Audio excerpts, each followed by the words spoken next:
زینب کے قریب پہنچ کر سوال کرتی ہے کہ اے بیوی اتنا بتا دو کہ کیا اس قافلے میں میری پھوپھی زینب نہیں آئی؟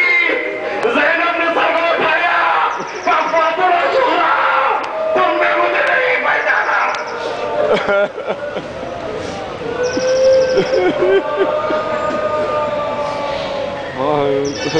حبیبہ کنیز تھی، شیریں کنیز تھی، فاطمہ زہرا گھر کی بچی، مگر زینب کو نہیں پہچانا۔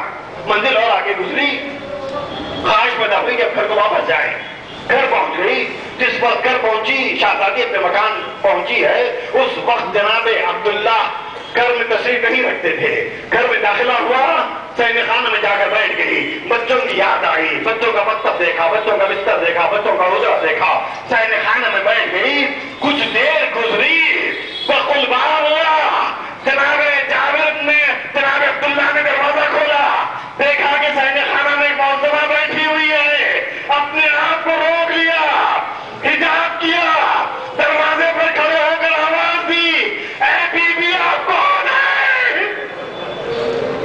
یہاں سے چلی جائیے، یہ علی کی صاحبزادی کا مکان ہے۔ سین خانہ سے آواز آئی، عبداللہ کہاں لگے؟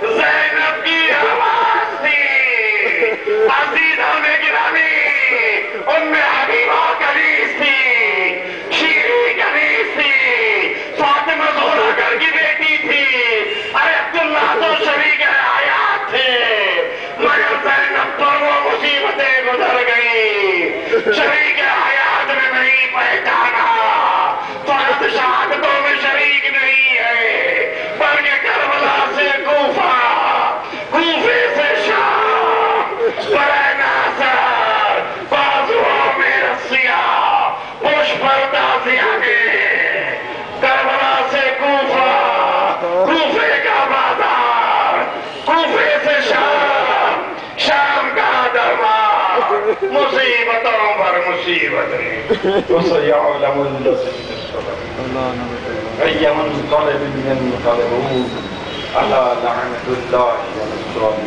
وَالظَّالِمِينَ.